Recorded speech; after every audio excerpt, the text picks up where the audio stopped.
Hey, what's going on, guys? Welcome back to the channel. Today's video in the truck camper build, we're going to be installing the lighting, and it's going to be quite an extensive job. So before I get started, I do want to run you guys through all the products that we're going to be using today, as well as the power units that we're going to be using to light the inside of the truck as a permanent power source. So let's get right into this video.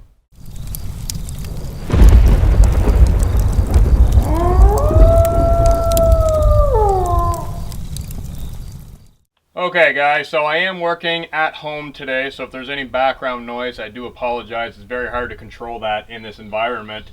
So let's just get started on looking at some of the products here. So the first thing we're going to be starting with today is actually a 32-inch LED light bar. So I do have this single row light bar, which is going to be mounted up top here. And it's actually going to be angled downwards on a separate switch, so it'll light up the entire tailgate when I need to cook or do anything outdoors in the dark. The link for this light bar will be down in the description because this was actually sent to us from a company to help out with the truck build, so I feel it's only right to help them out by adding the link in the description. So that will be down in the description where you can find it. Now, all the wiring in the harness did come with it. However, we're going to be constructing a custom harness because it does need to be plugged into one of my battery units as opposed to running to the battery of the truck, because the camper build and all the electric power is actually going to be self-sufficient in the truck. So it's going to be completely not connected to the truck battery. It's going to be self-sufficient in the camper running on its own power. So we do have to cut that harness and make a new one to go along with that. So that is going up here, but then for the interior lighting, I actually have LED strip lights. I got two identical sets, and both of these sets come with obviously identical components. They come with two remotes. Now the interesting thing is they actually run on the same frequency, meaning these two receiver boxes actually work on the same remote. So I don't have to have two controllers, which means I can actually put one in my pocket and it works about 50 to 75 feet away from the truck. So if I'm over at the campfire or doing something out in the woods, I could take the remote and press the power button and the interior will light up outside of the truck. And then I could stick Velcro on the back of one and store it inside of the truck and control it that way. So it's pretty neat that these controllers work on one remote as they are the same brand. I then have a bunch of components that I'll show you guys up close on the camera, just so we can kind of look at everything up close, and then we can get started with the build. Okay guys, let's take a closer look at some of the components that we've got going on here. So these are the two control modules that hook up to the LED light strips. This is the receiver right here for the remote, and each box has two outlets. Now this is very important, and I'll explain that as we start actually mounting these lights. But these are two control modules. We then have two identical remotes. Now I've already covered these very quickly, so you can see all the different lighting options and modes and whatnot. So we have two identical remotes. I then have two extension cables. I believe these are 6 foot each. I will cover that in a little bit, but they do have male and female ends. Now the interesting thing with these is these can come out. So there are a bunch of these little attachments that go in, and that's very important, which is also inside of this bag, which I'll dump out. So I do have two extension cables right there. Opening this bag of goodies, and there is a lot in here. So we do have universal mounts. These are little plastic clips that screw into wood that actually hold the light strip, so those are very useful. I then have a bunch of these cables, so when you cut a light strip, it is no longer useful. It can't go into a power source. Well, these little clips here actually enable you to use cut pieces by jamming it in there, and then you can run a positive. Some of them already have little male and female bits, and again, these come out, so you can use female, or if you do need a male bit. So what these do is these really enable you to use every inch of your LED light strip, even if you do have to cut them. So we got a bunch of those. I have another short extension cable that was included in this kit. I also have a splitter, so this is a very interesting piece. It splits the cables, and we got some cars going by, so it's going to be kind of a noisy day today. So this is a splitter, so I can run this into this power module, and turn one of those outlets effectively into two, and then having a remaining one open, so I have three instead of two outlets from that box. So I've also got a bunch of different cables, adapter pieces, these little 4-pin prongs which go in the end of these splitter cables and extension cables. If you need the female, use it just like that, or if you need the male connector, you can use these, plug it in there. And then you've got a male connector, just like these connectors here. These come out like I showed, and they can go back in. So that enables a lot of usage out of the light strips. As well as these, you can cut your light strip and then plug it in here and do a 90-degree bend instead of having your light strips all folded and bent and broken up. These right here, these work really well for double backing your light strips. So if you have a light strip coming down and then you want to go back, instead of using a 290 pieces, because essentially you would do 90 and 90 and then have your light strip go back to your power source, you can plug it in here and then plug it in there and simply just bend the wire. And then you can have a double back of your LED light strip. So there's a whole bunch of options here for adapters and pieces. For the actual strips, I have 4 of these. So these are coiled up. These are multicolor strips, so 2 per kit. I do have 2 kits, so we've got 4 strips that we're going to be using. And then we also have the power adapter, which just regular household adapter, and then a 12-volt plug. So we have 2 of those as well. And then in the actual kit themselves have these mount pieces that they have tape on them, but they also have screws. So you basically screw in this into wood or whatever, and then you can mount your LED light strip underneath. Because let's face it, this glue stuff on the back of these strips, this little double-sided tape, that never sticks. It never lasts. So I'm going to be securing it with these and with these connector pieces to make sure it stays on the roof and on the walls, as well as I'm going to be using some Gorilla Glue epoxy to actually fix these to the roof, because where the wood stove is going inside of the truck, the heat generated would easily basically render this tape useless. It would just fall right off the roof. So I'm going to epoxy these to the roof and then run the light strips underneath, and those will be secured up there permanently, which will be a nice addition to the truck. So that's what we've got here. Let's get started on the light bar. Okay, so that was a fair bit of information, just kind of touching on the products, and we'll see more of them as we actually start installing them into the truck. Now, I do have 2 battery units with me, and I just want to show real quick what I've got going on for this LED light bar, because this is actually the harness that you would use to tie into your truck battery. So it's a complete harness. It does have the relay already installed. It has the switch already installed, so we do have a rocker switch here that we're actually going to be using. And it has the fuse inline already in there, so it's a complete harness that you would typically get for a light bar to attach to your truck for off-roading. We're going to be utilizing this entire cable and the adapter, but we need to cut it to make it fit into my battery unit, and I'm going to show you how we're going to do that. Okay, so this is going to get a little bit confusing, but it's actually very important as to why I'm doing it this way. So, as I mentioned, the truck is going to be powered with battery units. Portable battery stations that I could take in and out of the truck. This battery is capable, put that back up there, these batteries are capable of outputting 12 volt via 12 volt little cable. I believe it's a 4.5 millimeter cable. It's very standard on a lot of these battery units. Or an actual 12 volt typical plug that you would find in like a cigarette lighter for a vehicle. So it does have a couple of 12 volt outputs as well as this one, but this particular unit has a little 4.5 millimeter, I believe it's 4.5 millimeter, 12 volt output. It actually has 2 of them. And so what I've done is the cable harness, so the wiring harness to the LED light bar is complete for the truck. I've attached a negative and positive alligator clip to the leads, which would normally go to your truck battery. And that comes to an SAE adapter. Break this apart. And basically the SAD adapter ends right there. And then I have this other cable, which is SAE to 12 volt, which I'm plugging into that, which I can then plug into my battery station. So if I turn the battery station on, and I turn my 12 volt on, and then I reach for the inline switch, which is part of this harness, and flick it on, the light bar comes on, as you can see right there. The reason why I'm doing it this way, with this little tiny plug, first off, is because with the 12 volt plug, it's a very large plug. It sticks out quite far. Also, that's how I power my refrigerator, if I have a refrigerator in the back. So I don't want to tie up that output just for a tiny little light bar. And I have 2 outputs for the 12 volt for this tiny little plug. So I'm going to utilize that on the switch. Very simple. works very nicely. This switch is going to be mounted in an area that I can reach as well. Here we can see we have an output of 69 watts, so bouncing between 69 and 70, and it has a runtime of 11 hours predicted. Switch it off, back down to 0. That is off of the 12 volt. So hopefully that gives you an idea of what kind of power this is going to put out. It is extremely bright, and like I said, it's going to be mounted up here pointing more downward, so it's going to light up this entire area, both on the tailgate and beyond.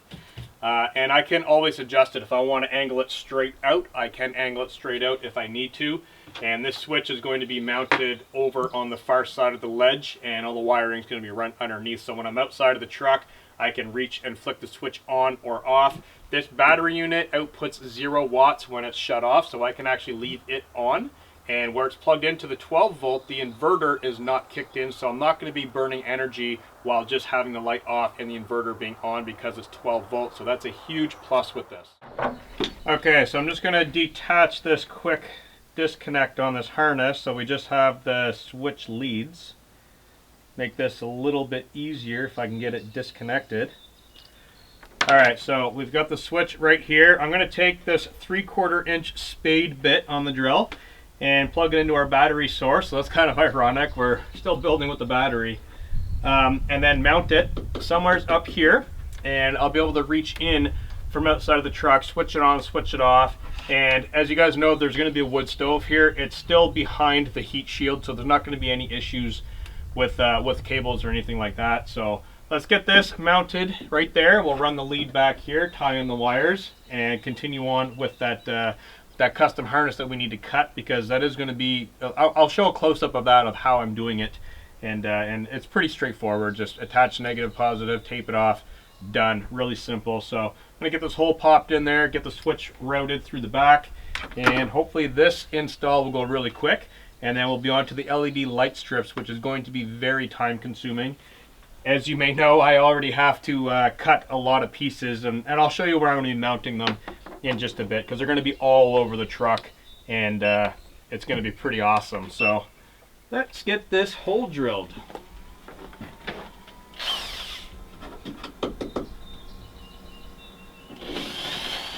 Okay guys, so with the switch mounted and the wires run behind the cabinet, here is the wire that I'm going to sacrifice. So this 12 volt female, I'm actually going to cut right there, so we might as well do that right now. So we're going to cut this lead off, and what that gives me is a positive and negative wire in there, which then goes to my quick disconnect into my 12 volt, which plugs into the battery unit. So now we have a circuit right there. We need to then cut these off, these leads, cut these off, and essentially these are going to get connected to that, which then gives us our power supply. So I'm going to strip back the coating on these wires and get them popped on there, put some electrical tape on there, secure it, and then feed this in behind the cabinet. So doing it this way I found to be the most efficient way to have removable power source and to have everything just kind of tied in a 12 volt. So the reason why I'm powering the back of the camper just with battery units, many reasons. One, I don't want to have to run wires to the front of the truck. Two, I don't want to risk killing my truck battery and then being stuck out in the middle of the woods and not being able to start my truck. And three, I can remove the batteries from the back of my truck, and I can move them to a different location by hand and plug them into a solar panel, a wind generator, or a water turbine, which I have all of those items, and charge the battery even if I had a permanently mounted solar panel on the top of the truck and the truck was parked in the shade. I wouldn't be able to do that. So having these removable power sources allows me to remove the power, charge it where I need to charge it, and I can also use the power where I want to use it. So if I do happen to bring the truck and I'm using the truck as, let's just say I'm cooking on the tailgate and whatnot, and I have a hot tent or a shelter set up away from the truck, well, I could grab the power unit out of the truck and bring it inside of the tent, tarp, shelter, whatever I've got going on, instead of having the power fixed to the truck and not being able to move it. So it's a fun, easy way of removing the power, and it's just super easy to install. There's no complicated wiring here. Even what I'm doing right now, stripping these leads back, this is not complicated. red to red, black to black. There's only 2 leads, negative to positive. Super simple. It's DC power, so you don't have to really worry about hurting yourself, especially at this power level. So it's super simple, anybody can do it, but I just wanted to mention the reason why I'm doing it this way, and hopefully that helps you guys. So I'm going to continue stripping this wire and get it tied in, and then we can actually get to mounting the light bar and give that a test run and see how it looks. I'm excited for this because it's actually going to be very useful, especially in the winter months where it gets dark rather early and you're still cooking supper in the dark. So this is going to be really useful. Okay guys, our circuit is complete, just with some electrical tape there, a lot of it, because it is going to be subjected to a lot of vibrations driving off-road, and you don't want that to fail. Now like I said, it does have the factory fuse and the relay to prevent overheating, so that's important to have, and everything's ready to go. So the switch is mounted, the wire's out here, light bar. Let's plug it into this tiny little 200 watt unit. It's already turned on. Make sure the 12 volt is turned on. I can't see the indicator light. I think that's turned on. Let's try the switch. Yep, so there we go. We've got LED light power, and I'll hold it down like that so you guys can see the lighting. Reach over here to the switch. Off, on, off, on. So that works right there. We'll unplug from there, shut the switch off, come over to the large unit, plug it in, DC on, reach over to the switch, on. So we now have power to the light, and it works even on a little 200 unit or a big 721 watt hour unit. So just to show you don't need a huge battery to run one of these. You can actually use a very small battery. Even a battery out of a motorcycle or an ATV will work, and then you could charge it at home, bring it out. Many options. So even this little guy will run the lights. So let's tuck all these wires behind the cabinet, and these are still accessible, by the way, just in case I do need to reach in and change a fuse or maybe tap into a power source. They are accessible underneath of the table behind the shelving unit for maintenance. So I'm going to get these batteries cleaned up, get them out of the way, shut that off, shut this off, and we're going to mount the hardware to the light bar and then crawl inside and mount it up using the existing screws that are already holding on the window frame. So this is going to be very easy to set up, and then we'll run the cables down right where the wires go from the third brake light all the way down and back, and it'll be finished. Nice and simple, hopefully simple. So let's get this wrapped up. Okay guys, I actually got really lucky with the mount brackets of this LED bar that it came with.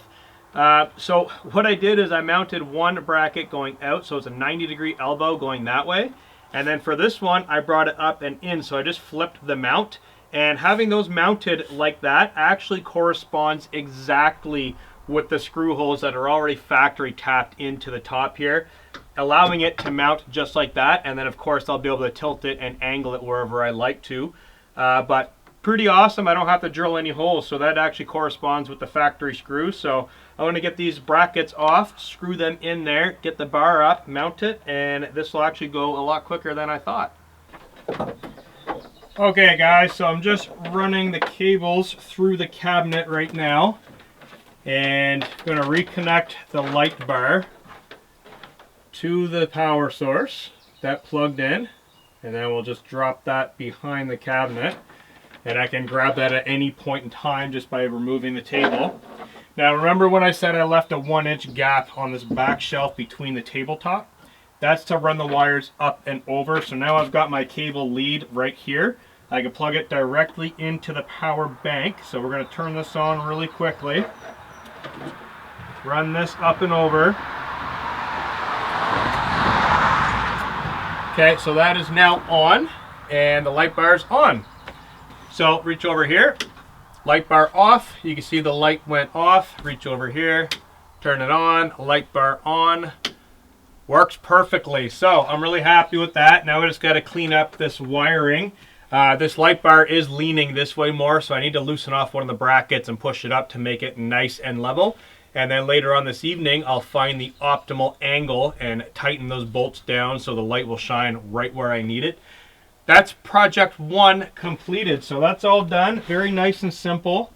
I like this setup because the wire will just dangle here permanently, and then whenever I need it, I can just grab it and plug it into whatever battery bank I need. So if I'm using the big boy here, and this is set into here, I can slide this wire all the way up here and plug it into there, or I can plug it into here and power it on, turn 12 volt on, and reach over. Now keep in mind, there is going to be a wood stove here. There's plenty of room to reach behind from the inside and the outside. I've made sure of that.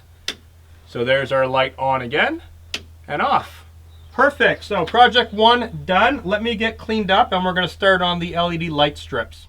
Okay, so I'm just going to do a quick test of the LED light strips and get this turned on, AC on, plug that in, and I've got one light strip already undone here. We'll plug this in here. So right now we've got red light. If you guys can pick that up on the camera. If I want to change this to green, we change to green, blue, pink, yellow, all kinds of options. So that's one light right there. Now I'm going to talk about wattage in a little bit in the video. Once we get all this done, we'll plug it in and I'll come out here at nighttime and we'll go through the different colors on one bank, so 1 unit and 2 units, to give you guys an idea on wattage output. But just right now, while I've got one light plugged in, I am putting out 17 watts on that yellow color. If I switch to red, I'm now only putting out 10 watts, so that's a huge difference. Now if I switch to white, it goes up to 20 watts. That's just for one strip. So we'll cover that in a little bit, give you guys an idea of what kind of wattage we're working with for different colors. But that is a light strip right there lit up. So I'm going to get this turned off and I'm going to start routing some wires, and it's going to be very messy. So I'm just going to unplug this first off and I'll get this first set routed, and then we'll do another test to make sure everything lights up properly, and we'll continue from there. It's going to be a very busy day back here, I think. But yeah, so I'll get this mounted on the tabletop, get that back in here. Now that we know that works, that's situated, and let's have some fun. Okay guys, so the installation is actually going pretty well so far. I put all these clips on top of the tabletop, so that strip is completely wired in. And I've decided against putting them up on the ceiling, just after trying to get them up there and then really thinking about it. It's going to get so hot up there. I mean, the sun's out right now and I can feel the warmth up there. They're never going to stay up there unless I have them inside of a track system, which I'm not putting up there. So I've wiped down the windowsills with rubbing alcohol. And I've already started way up here and I've gone all the way around the window trim. And basically, I'm just sticking it on with the 3M backing tape, the sticking tape. It actually is sticking quite well, which is really, really abnormal for this stuff. And I use these on all kinds of applications. And I personally don't find that the glue actually sticks on the tape side, but who knows, maybe this will actually stick and last for quite a while. If not, I'm just gonna have to remove them and do a different lighting situation. But for now, I think this is going to work, and I'm just coming up to the end here where I'm going to cut that strip, and then we'll be able to reuse that strip later on for underneath of here with some of those little adapters that I have. So I think this will look really good. That's on right now, so I've got the little receiver end poking out right here. If I press that on, so right now it's on green. Actually looks pretty good. When I have my curtains on here, what I'm going to be doing is replacing some of these screws with screw snaps. So my curtains are actually just going to snap on there with a snap. So you'll still be able to see the light shining up on the roof. It's not like my curtains are going to come up here and block that light. That lights up the bottom of the tabletop that way, this way. It lights up the whole window, which I think is pretty awesome. I'm going to do the same thing to the other window, and I'm not too sure if I'm going to do the back window as well, because I only have 4 outlets, but I do have that splitter cable where I could split and gain a 5th outlet. So I may do that. Also, I could tie in a couple of those adapters to actually space out the light, so we can have a light strip and then nothing, and then another light strip, essentially tying it in to light up other areas. But this is where I'm at so far. I'm going to continue on with this, and yeah, it's looking pretty good so far. So some blue, green, red. I think it'll look pretty good. So I'm going to tie this in and work on the other window, and then bring you guys back once that's all finished up. Okay guys, so it has been hours since I've started this project and it is now almost the end of the day. This project took a lot of time, so now that I've got the truck back in order and everything organized again, I just want to run through what I did end up doing. So for lighting, I did not put anything on the ceiling like I originally planned to. After feeling the ceiling today, it was quite hot out, and knowing that I'm putting a wood stove in here, nothing's going to stick up here. Nothing is going to stick. Not only that, when I was laying down on the bed looking at the area, these lights are going to be shining directly in my face if I have anything up top. So I ended up putting lights in very hidden, discreet locations, basically so they're not shining in my face. So I have lighting all around this window, literally all around, over the top, down the sides, underneath. The same thing with the other window, and the same thing with the window way up behind me. So every window has a full wrap of LED lighting. I then put a hidden strip underneath of this tabletop inside of the cabinet and inside of here.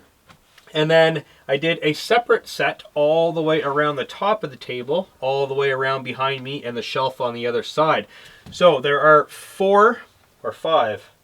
There's actually 5 strips of lights in here. So I did use 1, 2, 3, 4, 5. So I have 2 separate switches, or 2 separate power supply sources is what I'm trying to say. So one power supply is running the tabletop and the under the shelf lights, and the other power supply over here, which could be plugged in the same battery or both batteries or whatever I want to do, that is powering all the window lights. So they're on separate power sources.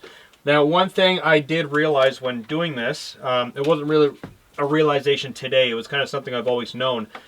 These are AC plugs, so this needs to plug into the AC adapter on the battery, which means the inverter has to run. Now, where we're inside of a truck, we're not inside of a house, I don't need AC, so I'm going to end up cutting these off, and I'm going to end up replacing them with the 12-volt adapter, such as this one right here that I've attached to the light bar just above the rear door.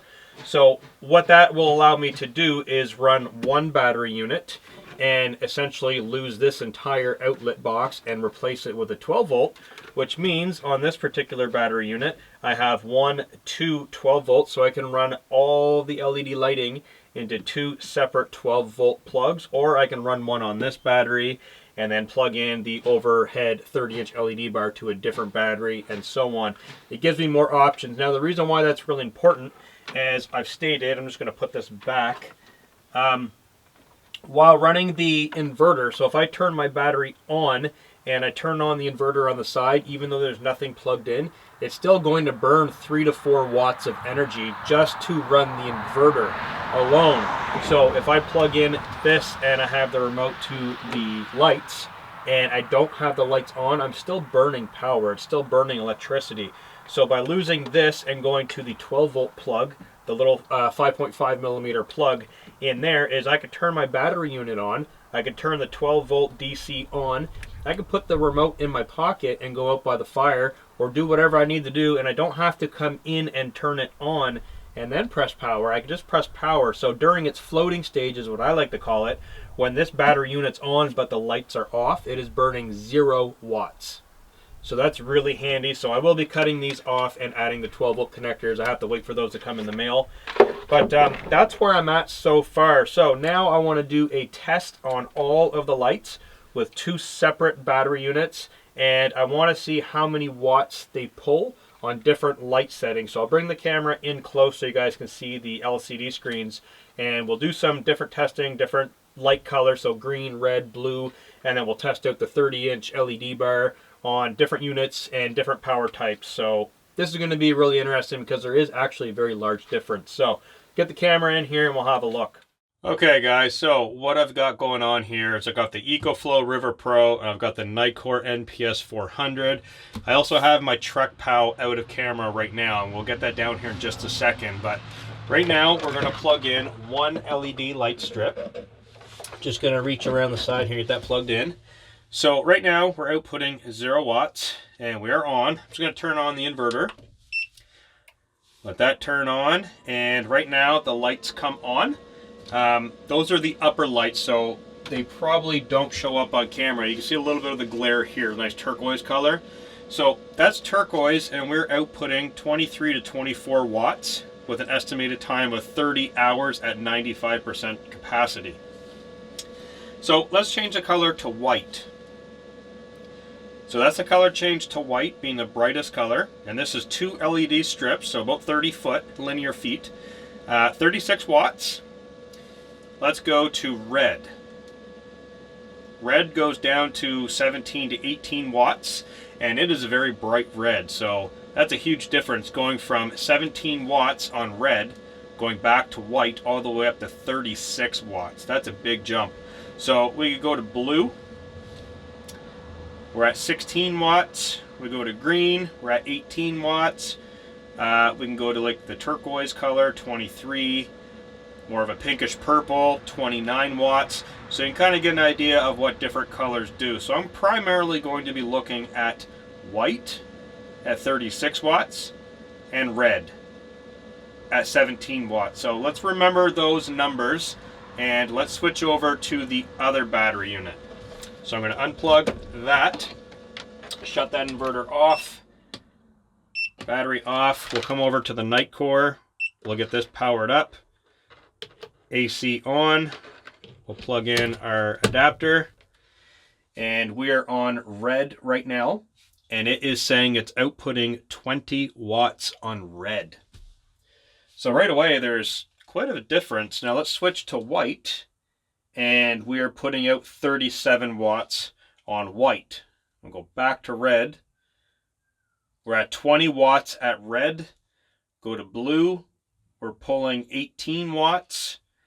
And green, we're at 20 watts. So you can clearly see that there is a difference between battery units and how much output it's actually going to output for different colors of lights. Now let's come back over to the EcoFlow, and I'm going to turn on the 12 volt, and this is for the 30-inch light bar at the back of the truck. So this is what I was talking about, of just pretend that these LED light strips inside that are plugged into this are now switched to this cable. And if I plug that in, I can turn on the 12 volt, and we're still outputting 0. So right now, essentially, it's in kind of a floating stage. It is plugged in, it is turned on, it is armed, it's ready to go, but I have to flick the switch. So I'm just going to reach over, and I'm going to flick the switch to the LED light bar, and we'll see what that reads out. LED light bar is on, and we're getting 68 watts with an estimated time of 10-hour runtime. And that's a very bright light, very bright. So 68 watts from the 12 volt, and then I can turn it off from here if I really wish to, and leave that switch on just so I don't have to run to the back of the truck to turn it on if I'm inside and I need an outward light. I can just simply use that as the on-off switch, which works really well. So I'm going to get this battery out of here. I'm going to replace it with the truck pad, which has the same output, and we'll do the LED test and the 12 volt test on that as well. All right, turn these two batteries off completely. Unplug everything. I get the EcoFlow out of the way. Bring in the little truck POW. All right, let's get this guy turned on. Haven't been using this one very often, but it is a very nice battery, and I really should be using it more. I like to cycle the batteries so they're each getting a charge and each getting used. So let's do the LED test. The same strip lights. We'll turn on the inverter and plug this in. So our lights come on. So right now on green, we're putting out 24 watts. Now this does not have any estimation time, so it doesn't tell me how long it's going to run for. It just shows me a 1, 2, 3, 4, 5 dots of battery life, and then how many watts it's outputting and what it is, AC or DC or USB. So right now it's saying AC 24 to 25 watt output. That's green. Let's switch to red. 25 watts. So not even a change in the wattage on that. Go to white, and it actually goes down. I went down to 20. Oh no, it went up. It just jumped. Sorry. 39 watts. It looks like it was processing what was happening there. So now the DC and everything's gone. It's just reading the AC. Okay, so 36 to 38 watts. 39 38 to 39 watts on white. Let's go back to red. 25 watts, and that's on red. Go back to green, and we're still holding at 25 watts. So that's quite high in comparison to the other battery, especially for the red. That red really scares me. That's a lot of power being burned, 25 watts just for red.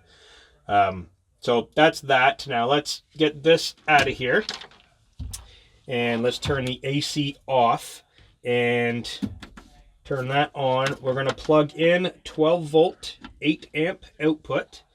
And let me reach over here, and I'm going to turn that light bar on. Okay, our light bar is on, and it is reading 59 to 61 watt output for DC. You're probably getting quite a bit of glare in the camera, actually, right now. I can see it shining on the camera. So 59 to 61 watts. Shut that off. So there's definitely a big change with the different battery types. So just out of curiosity, I'm going to plug in the opposite light, the LED light bars. Oh man, I'm losing it. I am tired. The LED light strips, these are the lower lights. So that's on turquoise, and this goes all the way around. So it's up here on my hand. It goes all the way around the top, all the way around the back, all behind me and underneath here. So there are quite a few linear feet in that as well. So on the red on this, it's actually going down to 18, 19 watts.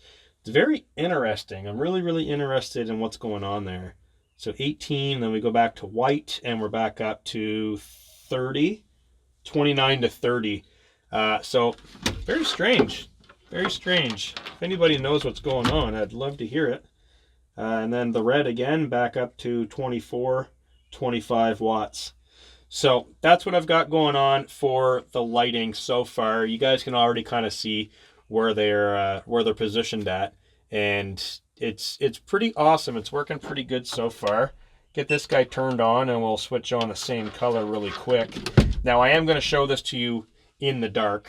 Just right now, it's not dark out. So this is what I was talking about running one remote. I have the little sensor right here, and the other sensor is in a similar location just on the other end. So if I want to change, let's say it's Christmas time, and I want these to be red, and then I want these and this to be green. Very simple. I just point the red at that sensor, cover up the other one. So everything's red right now. Now if I want to change, I believe that one is for the upper. Nope, so that's under. So I just changed the bottom to green and the top stayed red. Now if I want them both to go green, I just point straight at both sensors, and green, it goes to green. If I want to change that one to red, come over here, hide this guy, sorry, green, hide this one, and then red. And then it's kind of cool because you can actually go into the modes of flash and fade, and they're not synced. So even though they're the same unit, one set of lights actually is out of tune. So it's kind of cool that they don't jump to the same beat. They kind of do different things, different speeds. So pretty awesome. We'll just go back to red. That's basically all I wanted to talk about, was the different wattages with the different battery types. So it's going to be trial and error trying those out. But I think for now I'm going to wait for it to get dark out, and then we'll come back out here when it's nice and dark, and I'll show you guys just how much light is inside of this truck, because it is really awesome. Okay guys, it is now dark out, and having a look at the lighting setup. This is the LED light bar that's on right now, and what I did is I made it so it's actually tiltable, so I could tilt it straight down, or I can actually tilt it out towards the camera to light up more out there. Very simple setup. So this is going to be useful for doing cooking, getting in and out of the truck, all kinds of camp tasks, especially in the wintertime where it gets dark at about 4 or 5 o'clock-ish in the evening. So this is really nice on its own, and the switch is on the other side, located right here. Super on and off switch. I'm going to jump inside, and then I'm going to shut this light off, and I'm going to turn on the interior light so you guys can have a look at that as well. Okay guys, so coming inside of the camper, I'm just going to turn on some of these modules on the battery, get this fired up. All right. So I'm going to turn off this LED bar, and then I'm going to cycle through the different lights and different settings on the interior lights.